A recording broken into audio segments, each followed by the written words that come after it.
Welcome back to the Copywriters Podcast with your host, the world's greatest copywriting coach, David Garfinkel. David, how are you doing today? Nathan, I'm good. How are you? I'm excited for today's episode because both you and I have a love for music. And then one of our mutual friends, Doug Pugh, kind of inspired me to pitch this idea to you. And without saying much more than that, I'm going to hand it over to you. All right, good. So, have you ever asked yourself the question, dang, how did they do that? I wish my copy was that catchy. I'm talking about when you've heard a song. Well, Nathan and I have had that thought over and over again. And in fact, we have pondered the similarities between writing a song and writing copy. You see, we're both copywriters, but we're also songwriters. We stoutly assert that we are both amateur songwriters. At one point, though, Nathan's music was business. I never got that far. It's always been a hobby for me, but I have studied and tried intently. Just turned out that wasn't my path. However, once you start with music, you can't leave it. It's like the mafia or Hotel California. It never leaves you. So we both live with the music inside us all the time. And today, we'd like to talk about what we learned from songwriting and how a great song compares to a great piece of copy. And I forgot to put copy as powerful in the show notes, but you guys know the drill. You're responsible for how you use what you hear in this podcast. And we'll leave it at that because, at one point, our friend Doug Pugh actually put it to music. And you can see if you can fish out that episode. But yeah, let's get into it. So Nathan, talk about how you got this idea. I mean, the minute I heard it, I loved it, but I'd love to know how you came up with it. Um, when I was in the music industry, when me and my brother were making music, one of the things that kept coming up is there's certain templates, structures to making a hit pop song. There's certain keys and tones that get repeated over and over again. There's certain flows to putting a song together. And when I first came across your work, when I was in getting into learning how to write sales copy, I noticed that there was a kind of an overlap. There's a flow. There's multiple different flows that you can use for a sales page, just like you can with a song. And since you're a musician and since I'm a musician, I thought it would be fun to kind of compare and contrast the structure of a pop hit song and a hit sales letter. Yeah, that's so true. I mean, in the beginning, when you start anything, whether it's copywriting or songwriting or screenwriting or journalism or anything else, it it it looks like a total mystery, and when you see the finished product, it looks like it was done by magic. And to be fair, there is a certain amount of magic in the things that really work, but this seems more like the kind of magic that comes from hard work rather than, oh God, I heard about this restaurant. I saw something on social media. It said, because of recent problems, no Ouija boards are allowed on the patio. So, but the right. I mean, these things. Yeah, a certain magic comes when you keep working at it over and over again. But the structure part is very explicable and repeatable and worthwhile knowing about. So, yeah, I mean, let's start with the intro to a song or the intro to copy. I mean, we usually call it the hook, might call it the headline, but it does the same thing, right? I mean, in music, it sets up the song usually before the lyrics or the story starts, and in copy, it grabs the attention before the actual story of the copy or the procession of words starts, right? Yeah, and I think that in music, oftentimes it sets the tone, the emotional tone for the song. And in copy, we have a bunch of different styles of hooks. We have a bunch of different styles of headlines, and they kind of do the same thing. Is this going to be one that evokes curiosity? Is this going to be one that appeals to FOMO? Is this going to be one that starts off by appealing to the sense of danger, something maybe there's a tiger in the bushes. There's different tones, different emotional tones that we want to tap into when we start off a sales piece. That if you listen to a good song, they usually do the same thing. They hit a tone right at the beginning. Yeah, and I think very often that's something people don't think about, and they should.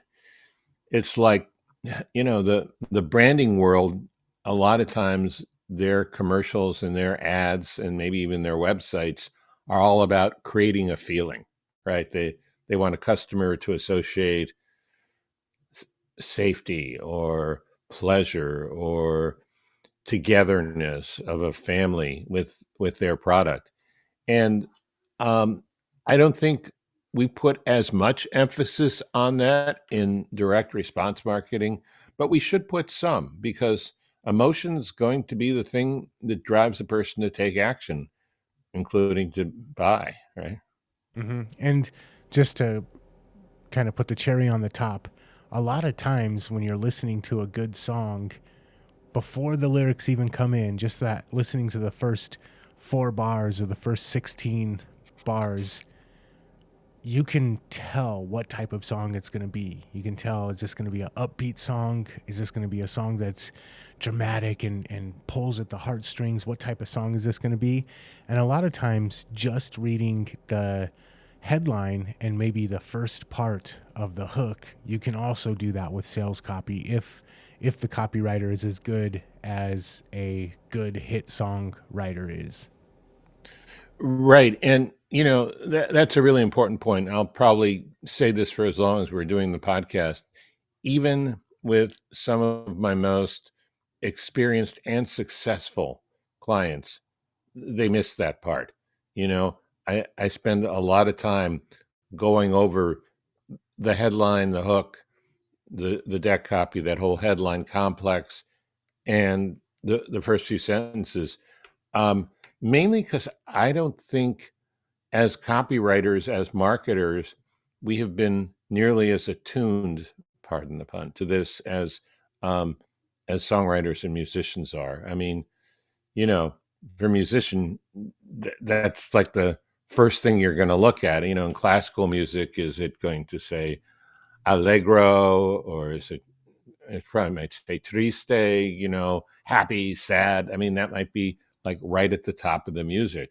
So we need to realize we are in an emotional medium, and we need to pay homage to it. Let's talk about the next part of the song, the verse.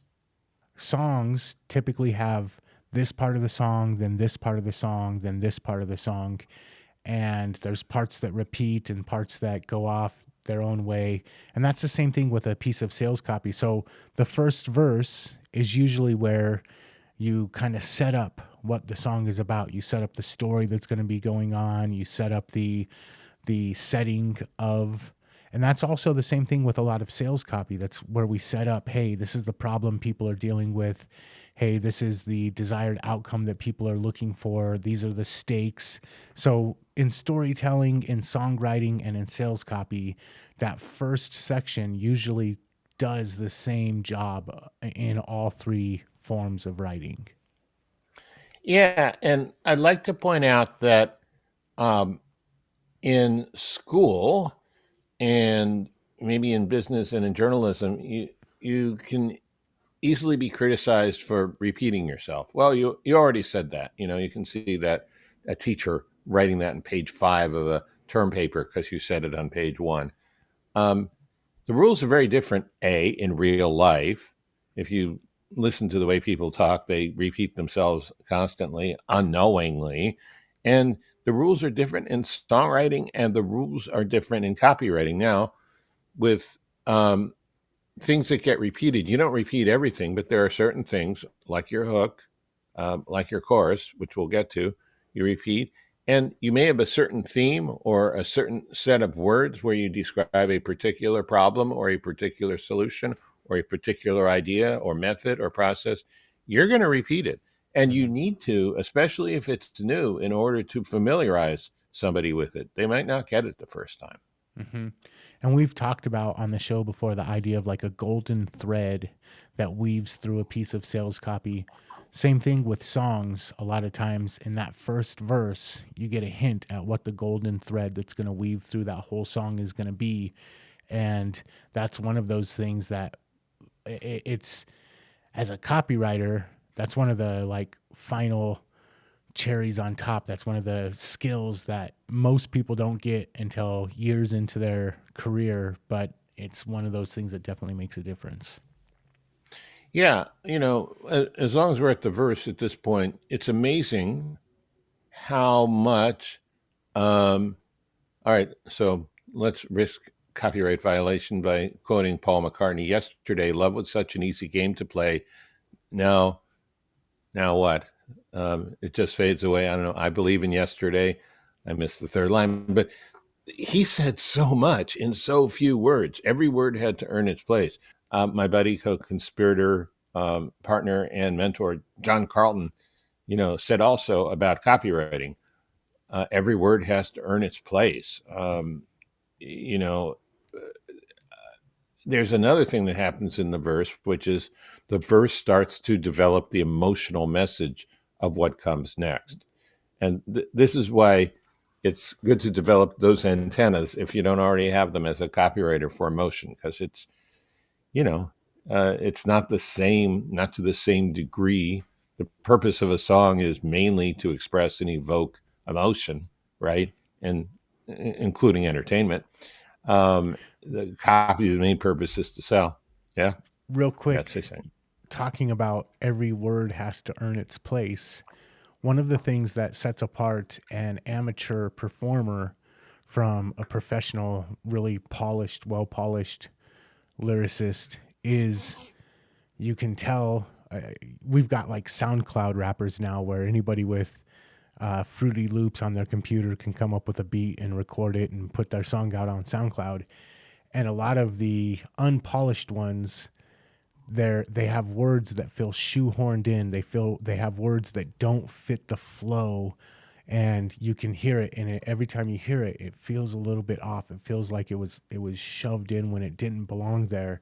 And that's also very common in amateurish copywriting. Is like you said, every word has to earn its place. Every word has to deserve to be there. And if you don't take that approach with songwriting, it feels like speed bumps in the flow. And I've heard you mention speed bumps in the flow of the copy. There's a very similar thing there between copywriting and songwriting. Yeah. So if you look at what came before it, I mean, you know, if you look at what Ted Gioia says, great writer on music, he'll say music came before everything, and laws used to be sung, and everything used to be sung.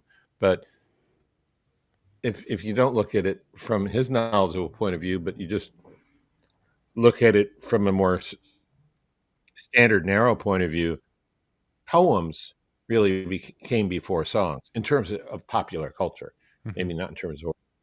And a good salesman who knew how to give a really good, authentic, engaging pitch came before copywriting.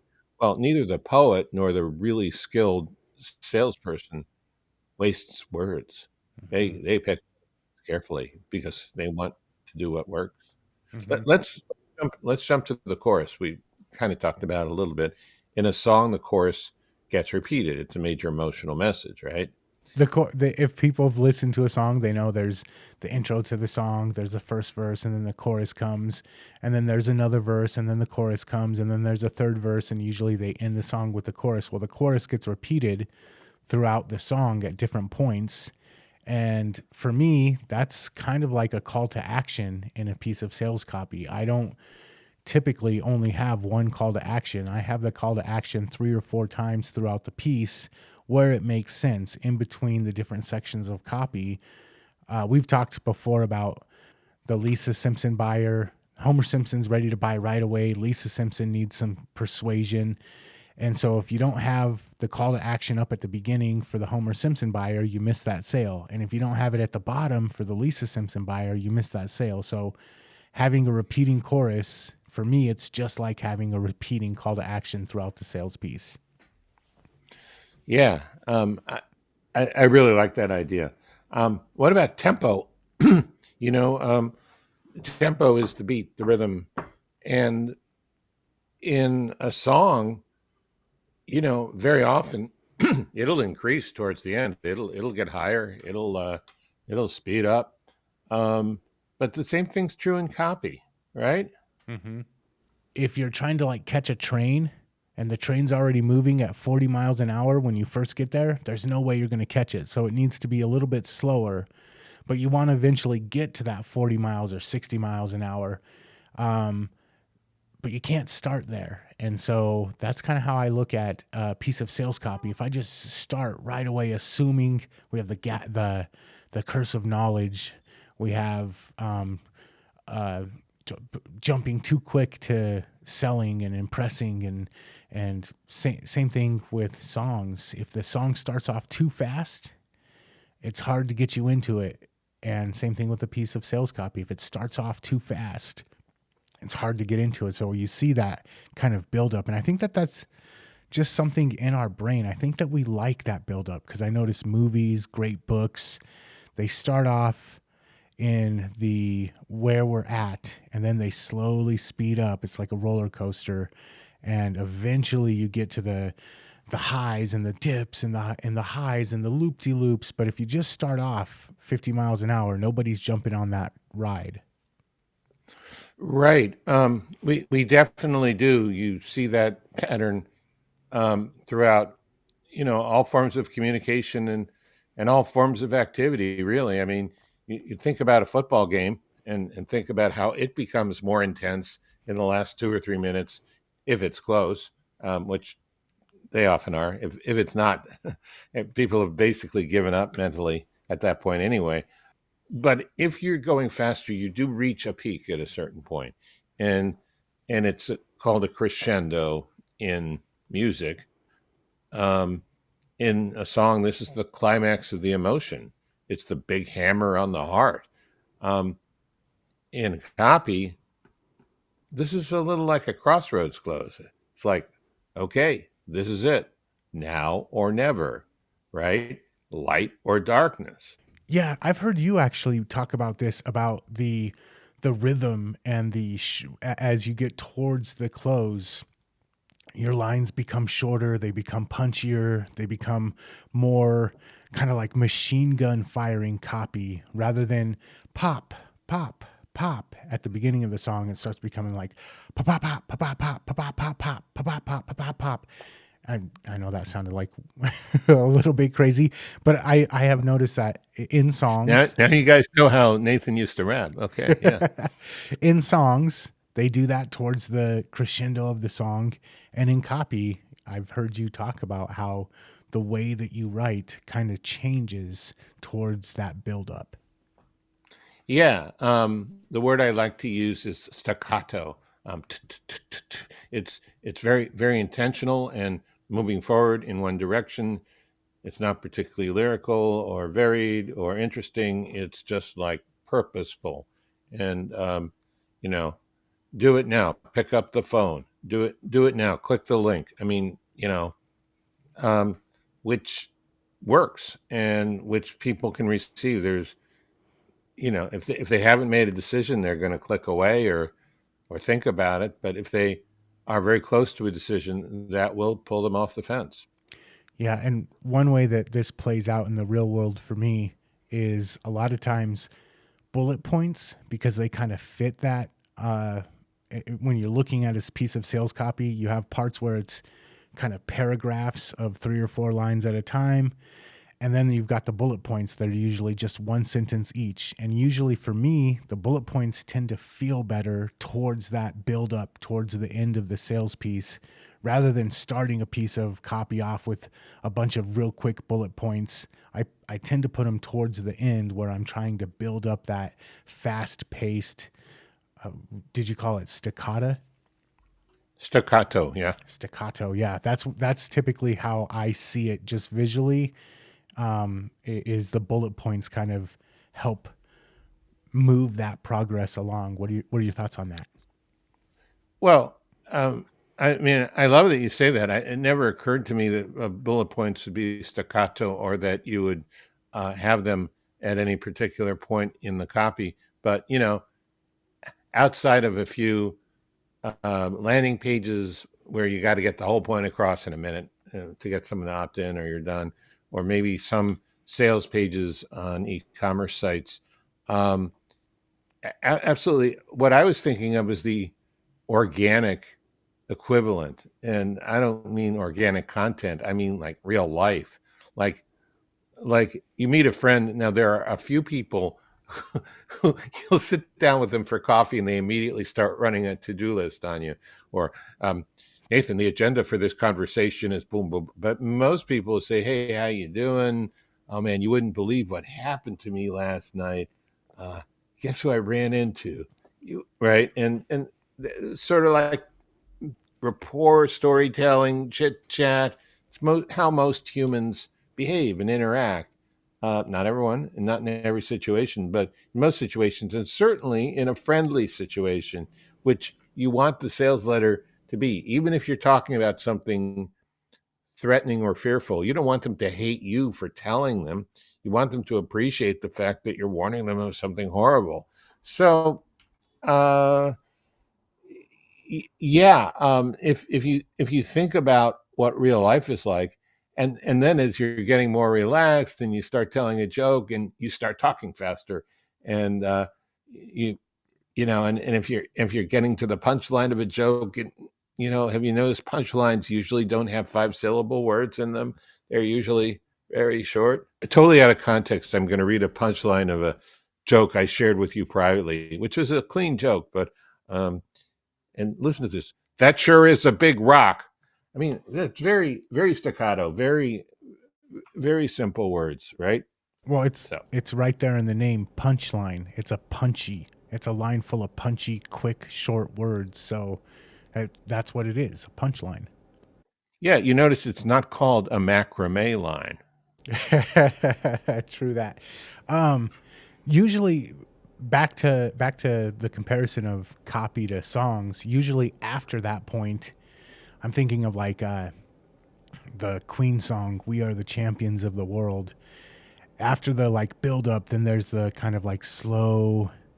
It's the song's not completely over. There's still a little bit more, and I think of that as in a sales piece like my PS. A lot of times after I make my final call to action, there's just a little bit more for people that are still on the edge or still on the fence. I can just nudge them just a little bit with my PS.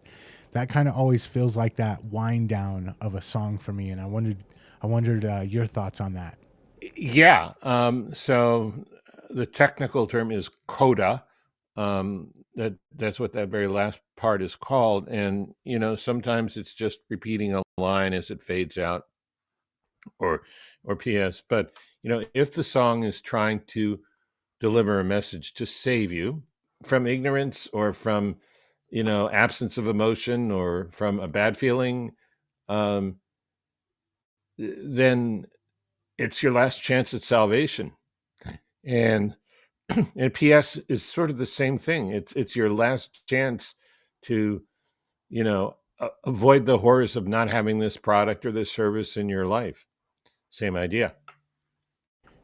Yeah, and I feel like it's the for a song, sometimes it's kind of like that lasting impression.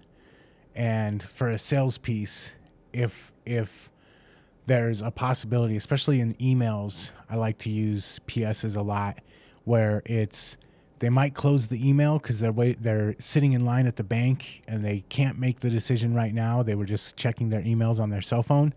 I can use that PS to really kind of solidify, cement what it was that I was trying to get across, so that when they do go home, they've been thinking about that last little PS the whole drive home, and they reopen the email and make the purchase. Then that's kind of like the end of the song does the same thing. Yeah, I got the message in the song, but that last little bit kind of sealed the deal and kept me repeating it. The "We are the champions of the world." I keep repeating that all the way home. It's like a little earworm. I think you have the opportunity to do the same thing with a PS. First time I've heard that idea, I love it. It's terrific, and I think you're right. Um, so obviously, you want to get the sale. There are times when somebody's not going to be logistically in a position to buy. You know, if they have to, they don't know when they're going to be at the teller. They don't want to get to a place where they have to pull out their credit card or get the 3-digit number to make a purchase online on their phone. So they're going to have to close it out. And if you can cement in the main reason why they want to come back to it, that's next best. You know, I think that's really cool. And yeah, with songs for sure, it takes the sentiment and it seals it in. So I think that's really cool.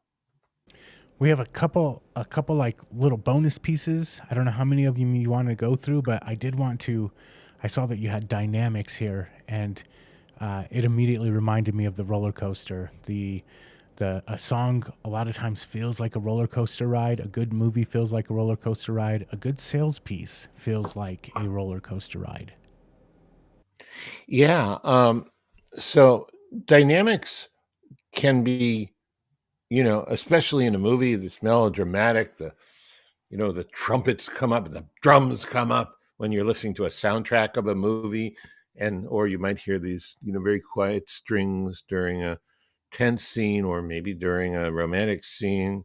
But in pop music, the dynamics are a lot more subtle, but they're different changes in volume level and different changes in intensity.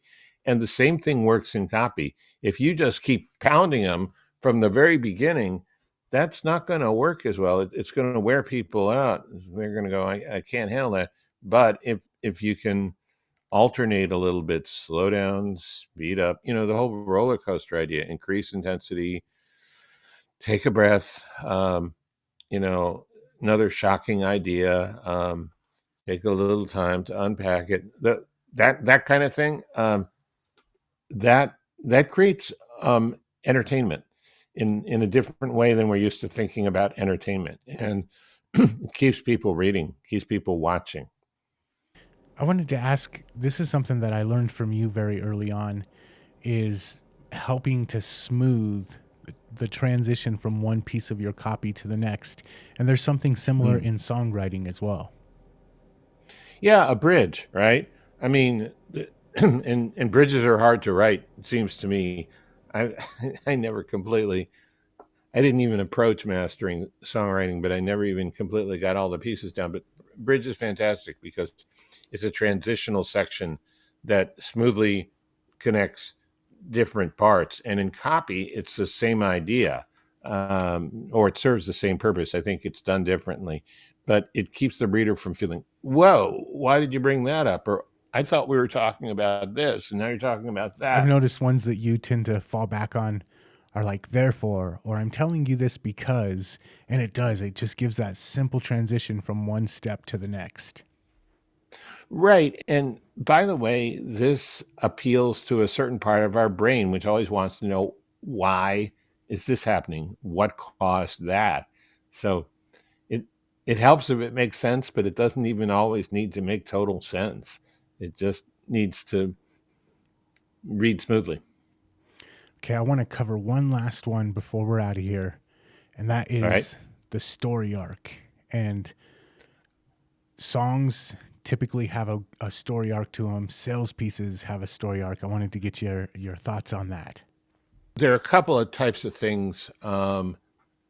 that we typically think of right off the bat when we think of stories. We either think of a hero's journey, or garlic, or um, we think of just a simple recounting of what happened. I think a great song like that is "A Day in the Life." I heard the news today, oh boy, and the guy keeps talking about walking through this day as it goes, you know, more and more psychedelic off the rails. Um, but there are other kinds of stories too in songs. It's like some, you know, um, oh, like the song yesterday, and there, I'm sure a lot more newer songs I don't know about, where you try and figure out, okay, how did this happen? What, not just a recounting of the facts, but what were, sort of it's like an origin story kind of structure, where a person is trying to figure out the origin story. What did I do? What did she do? What did he do? What did they do? Or what happened that none of us did? So that's in a song. In copy, the the overall arc is not usually a hero's journey, usually not a nightmare story, not the whole thing. The whole thing is more like a problem awareness solution journey, which I think was first identified by Dan Kennedy. I haven't been hearing his name every day lately. I wonder what's going on. But it used to be I would hear Dan Kennedy's name every day. Weird. Yeah, I mean, he came up with some great concepts and structures. And I think if you look, you can, it's not like you should try and build your copy that way, but if you look at copy after it's written and it doesn't start with a problem, doesn't increase awareness, and it doesn't lead to a solution or promise of a solution, you might have a little work to do. Mm-hmm. And again, I think the reason that there's so much overlap between the two is because it's just something that's in the human brain. We like to go through these journeys. We like these emotional roller coasters. We like a good getting on point. We like a good escalation. We like a good conclusion. And that is something that if you can weave that into your copy, a good getting on point, a good escalation, and then a good satisfying conclusion, it works great in songs and it works great in sales copy. And I'm just going to do a shameless plug at the end of this episode because we kind of ended it with talking about the story arcs and you Hmm. poo-pooed, you put up the cross to protect yourself from the hero's journey because it's so overused. If you have it with you, I know that you have recently written a book all about different types of stories that you can use in your sales copy so that you don't have to use the hero's journey over and over again. Persuasion story Yes, code. yes, the persuasion story code. Yeah, absolutely. I wrote this book because I realized the hero's journey was a blessing for um, screenwriters and novelists, and um, a fraud and an albatross for copywriters. And I said, there are so many other ways to tell stories that work even better than a hero's journey, and a lot of people felt yoked by having to use a hero's journey story, which can work, usually doesn't work, and hasn't been part of the most successful ads and sales letters.